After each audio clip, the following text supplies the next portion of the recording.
May 10, 1940, Northern France, early morning. British Lieutenant Ian Roger English of the Durham Light Infantry stood alert along the Belgian frontier, his eyes fixed on the horizon. The son of a mining engineer who had served in the same regiment during the First World War, English had joined the 8th Battalion in 1938. As dawn broke over Europe, he was about to witness something that overturned every established belief about warfare. What unfolded in the next 6 weeks would upend military logic and define the 20th century's strategic thought. On paper, Germany's forces were weaker. The Allies possessed more tanks, larger armies, and comparable artillery. France alone fielded nearly 800,000 men and was considered Europe's strongest army. The British Expeditionary Force had nearly 400,000 professional troops, well-trained, well-equipped, and sure of their defences. Yet within 42 days, France would fall. The British would retreat across the Channel. Belgium, the Netherlands, and Luxembourg would be overrun. What happened defied mathematics. A supposedly inferior army achieved victory through doctrine, organisation, and decision-making so advanced that it made strength irrelevant. This is not a tale of superior machinery or numerical advantage. It is the story of how one nation revolutionized warfare through intellect, discipline, and the courage to abandon tradition. The transformation began in defeat, not triumph. November 11, 1918, Germany lay broken. 4 years of slaughter had cost nearly 2 million soldiers. When the Treaty of Versailles was signed on June 28, 1919, it imposed severe constraints. The German army was limited to 100,000 men, forbidden to possess tanks, aircraft, heavy artillery, or poison gas. The General Staff, once the brain of Prussia's military machine, was abolished. The Kriegsakademie, the war academy that had trained generations of officers, was closed. Germany's armed future looked extinguished. Most nations, humiliated and disarmed, would have accepted the restrictions. Germany turned limitation into opportunity. General Hans von Seeckt, placed in command of the Reichswehr in 1920, made a fateful decision. If Germany could field only 100,000 troops, they would be the finest in the world. His vision was audacious. Every man would be trained far beyond his rank. A squad leader would be ready to command a company, a captain trained to direct a battalion officer educated to lead a brigade. The army would become a school, an incubator for future expansion once restrictions inevitably collapsed. This training system had roots in older Prussian thinking, specifically the doctrine of Auftragstaktik, or mission-type tactics. The idea was simple yet revolutionary. Commanders issued goals, not instructions. Subordinates were told what to accomplish, not how to do it. Every officer was expected to understand the commander's intent 2 levels above his own position. It demanded initiative, intelligence, and independence, qualities that other armies discouraged. The Germans built an institution that would cultivate exactly those abilities. Between 1919 and 1933, under Versailles restrictions, they conducted thousands of theoretical exercises and war games. They rehearsed operations they were forbidden to perform, planned with tanks they did not yet possess, and simulated wars fought by imaginary armies. These were not shallow drills. They were systematic, multi-level simulations in which officers practiced coordinating infantry, artillery, and the conceptual use of mechanized forces. Failures were dissected without mercy. Reports were circulated through every echelon so lessons became collective knowledge. The Great War's trench warfare was studied and condemned. The conclusion was inescapable. Stagnation meant death. The future lay in mobility, rapid decision, and bold initiative. Officers learned that delay was defeat. It was better to act quickly with partial information than to wait for perfection that never came. Training created chaos deliberately. Exercises generated pressure and confusion because real combat was inherently disorderly. The goal was to teach officers to think clearly amid turmoil.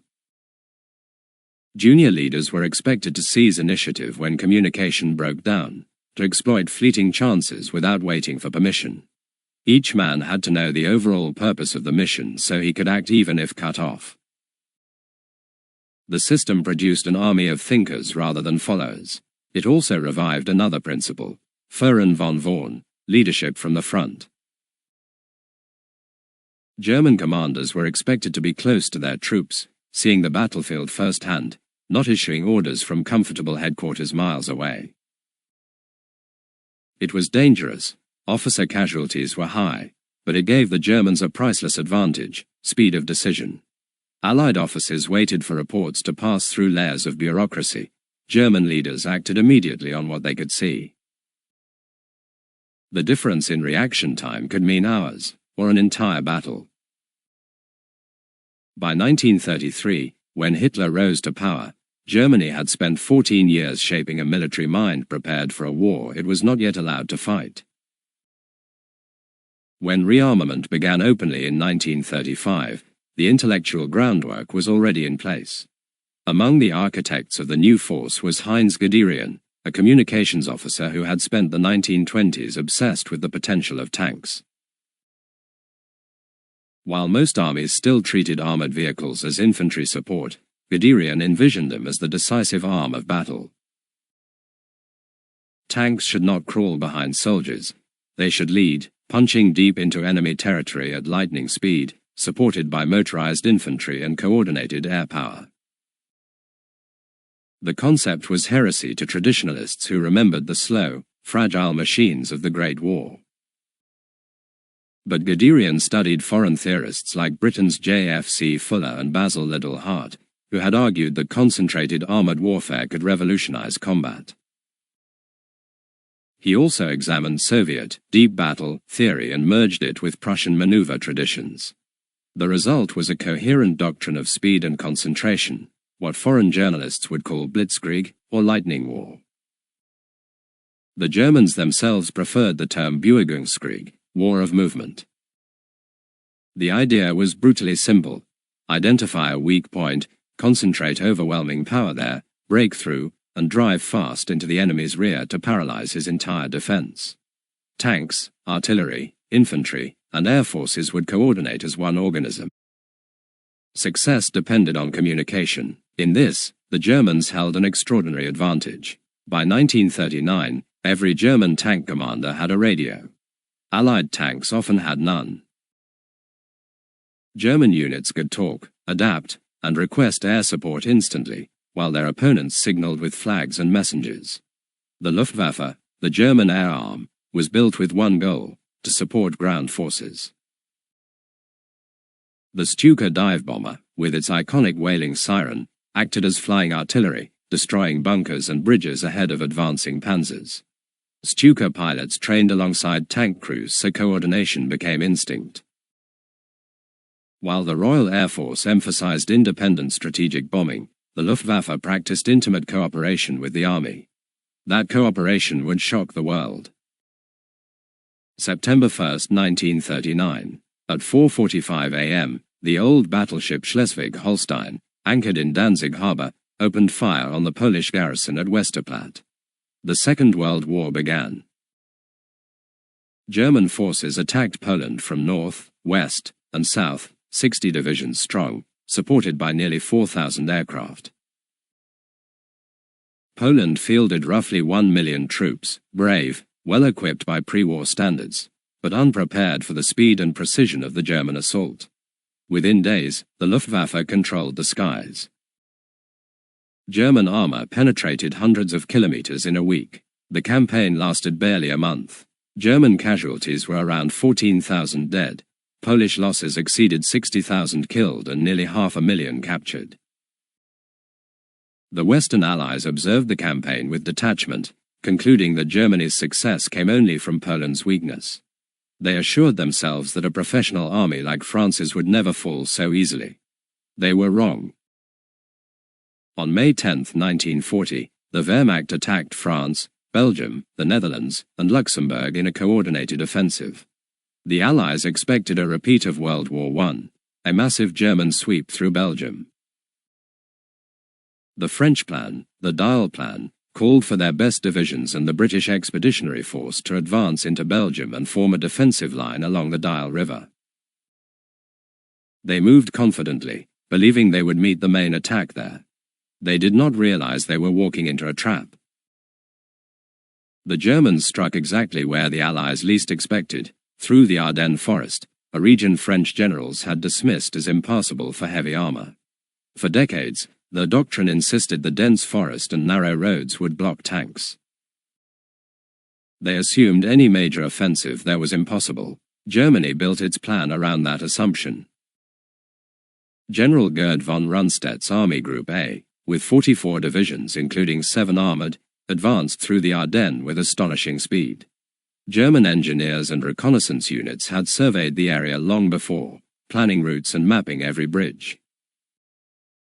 Convoys moved like clockwork. Motorcycles and scouts led the columns, followed by panzers and support units. When they reached the Meuse River near Sedan on May 13, French defenders expected the Germans to need several days to prepare bridging equipment. The first tanks crossed within 24 hours. French planners had believed it would take 4 days to build bridges under combat conditions. German engineers, trained for years in rapid construction under fire, did it in 1. At Sedan, the Germans attacked precisely where the French were weakest. Reserves, not veterans, held the line. Reconnaissance had identified that vulnerability weeks before. Within hours, the line collapsed. German tanks poured across, and the breakthrough was irreversible. The vaunted Maginot Line, heavily fortified along the main border, was bypassed completely.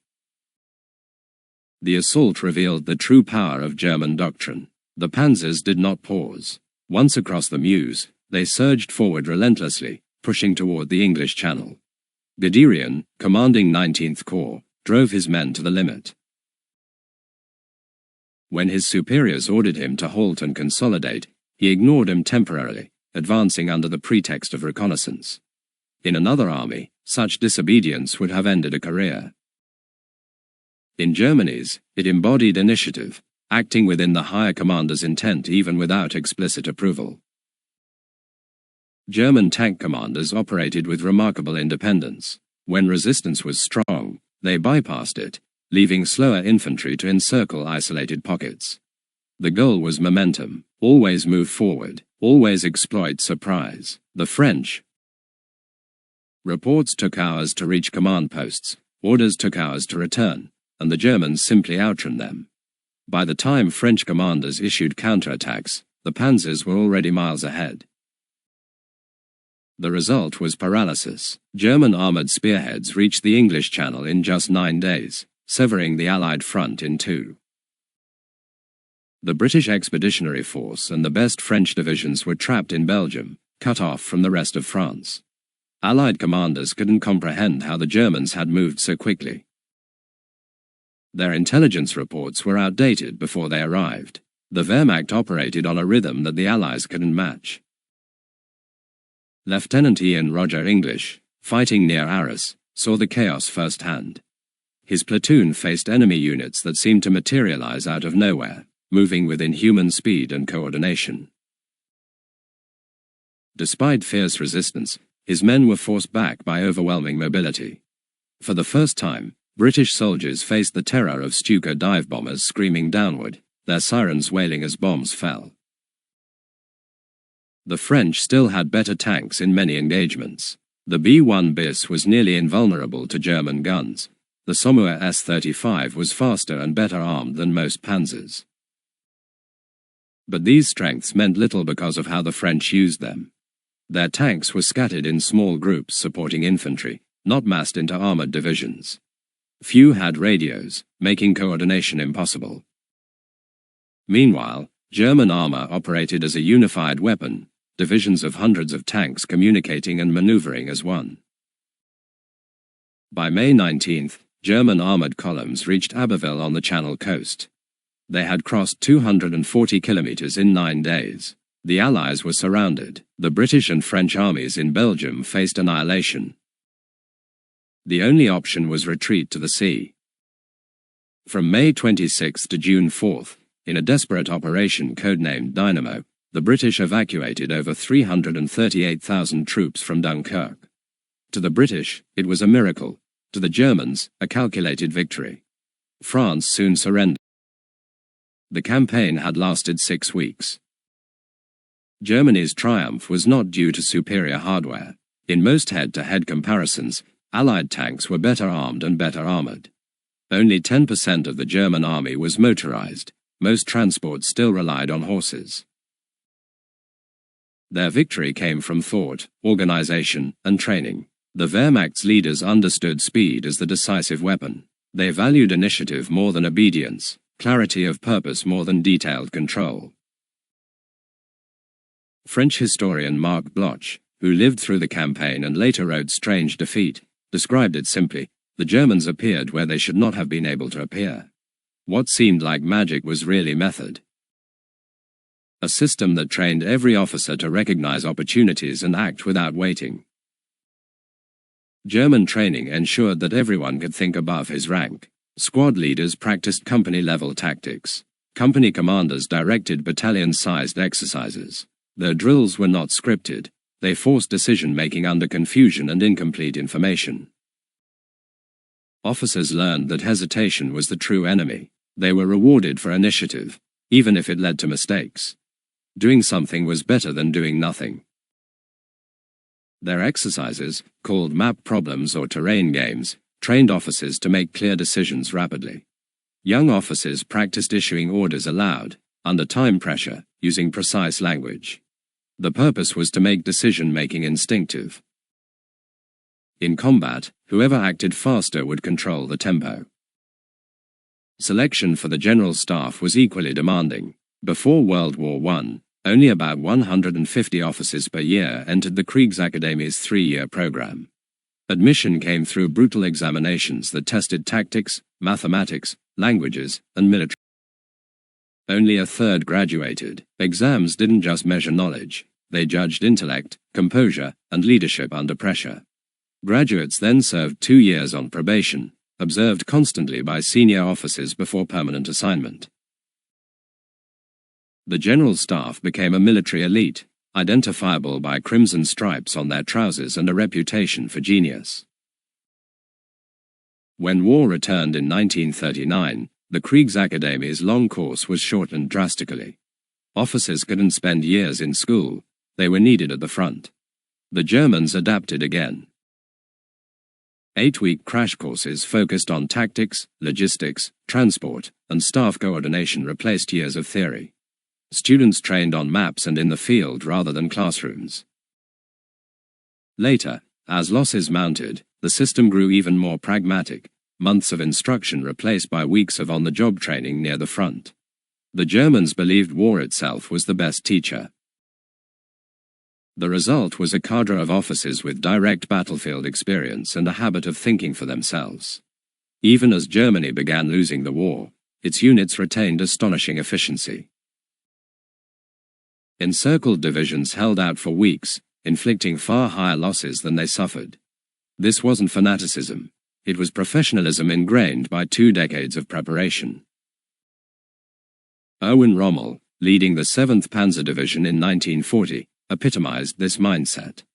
His division became known as the Ghost Division because headquarters often lost track of it. It moved too fast for reports to catch up. Rommel routinely ignored orders to halt, exploiting chances his superiors hadn't seen. His results justified his audacity. Within the overall intent of the campaign, he had freedom to act, and he used it ruthlessly. This freedom was not disorder. It was disciplined initiative. Every commander knew not just what his mission was, but why it mattered. That understanding allowed independent decisions aligned with overall goals. If circumstances changed, commanders didn't wait for new orders, they adapted. Waiting was failure, acting was leadership. There were risks, of course. Decentralized command could lead to confusion when too many officers acted independently. As the war turned defensive, the system's weaknesses became clearer. Defense required coordination and control that autonomy sometimes undermined. But in the fast-moving offensives of 1939 to 1941, Auftragstaktik created tempo the Allies could not match. German formations moved and reacted faster than their enemies could comprehend. To Allied soldiers, the effect was psychological as much as tactical. They felt hunted by an enemy who seemed always one step ahead, appearing from unexpected directions, attacking faster than could be reported, and exploiting every mistake. What looked like supernatural efficiency was the product of relentless training and trust in subordinate initiative. The catastrophe of France in 1940 forced the Allies to confront a grim truth. They had lost not to superior equipment, but to superior thinking. Over the next years, they would study the German system relentlessly. British and American officers began dissecting German doctrine, trying to understand how an army with fewer resources had achieved such rapid victories. Among the first to grasp its essence was General George S. Patton, who had already studied German military theory in the interwar years. He adapted the lessons to the American character, direct, aggressive, and pragmatic. Patton demanded speed, mobility, and initiative from his subordinates, echoing the same principles that had once stunned France. He told his officers to exploit success relentlessly and never wait for orders once the enemy was on the run. By 1944, in Normandy and across Europe, American forces were operating at a tempo comparable to Germany's early war offensives. The Soviet Union learned its lessons more harshly. When Germany launched Operation Barbarossa on June 22, 1941, 3 million German soldiers surged eastward across a 1,000-mile front, achieving the greatest encirclements in history. Entire Soviet armies were trapped and annihilated. Millions of prisoners were taken in the first months. German panzer groups advanced hundreds of kilometers in weeks, executing the same deep, fast, coordinated maneuvers perfected in France. It seemed unstoppable. But the Soviets, with brutal pragmatism, adapted. They learned to absorb the initial shock and counterattack the overextended spearheads. They built defense in depth, positioned mobile reserves to strike exposed flanks, and studied the German system until they could mirror its tempo.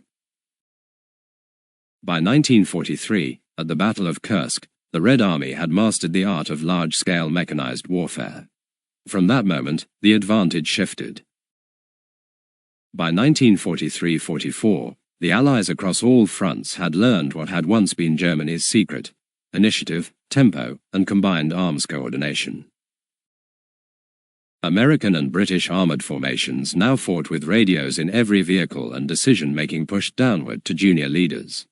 The Western Allies combined these principles with industrial strength Germany could no longer match.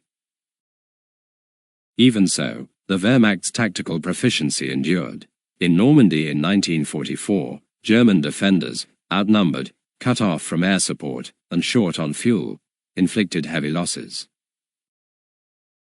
Between D-Day and the end of August, British, Canadian, and Polish forces alone suffered over 80,000 casualties, including 16,000 dead. German units, often isolated and undersupplied, continued fighting with astonishing effectiveness.